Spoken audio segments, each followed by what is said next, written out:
All right, so here's 3 properties that I never buy, and especially in a recession.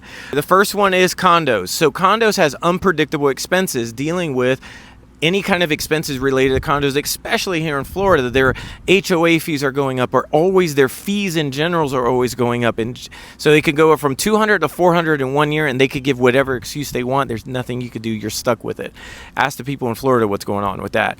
Townhouses, the main reason why, not only because the increase of monthly expenses go up pretty dramatically sometimes, but comps are almost impossible to get, because you could only get comps from that condo development, because remember, comps go 5 years up, 5 years down of the year build of your property that you're living in. Well, typically there's not a lot of townhouses in a townhouse development of that same caliber. So you don't have that like single family. Single family has been around since 1900. The comps, you should be able to have great comps for your property if you're going 5 years up and 5 years down.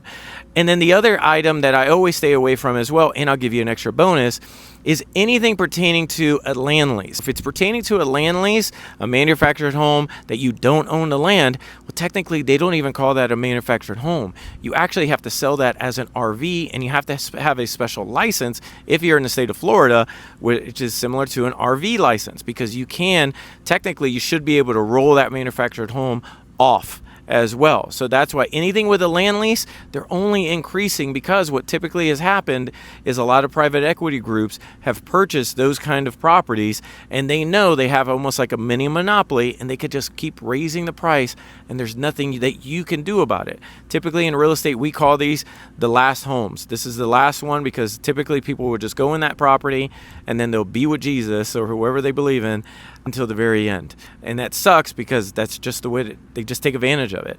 And then the last thing that I typically like staying away from is new development HOAs. I'm trying to not purchase anything into a new development that has a HOA that's unpredictable. I'm going to look at how much has that HOA went up. I used to live in a community called Terra Largo.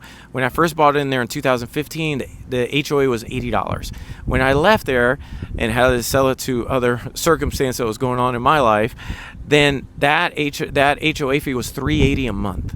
It was extremely high, and they just kept on going higher for no reason, right? And usually it's always mismanagement, and so typically, just like the government, if they don't typically take responsibility, what they'll do is they'll just keep raising the cost on you.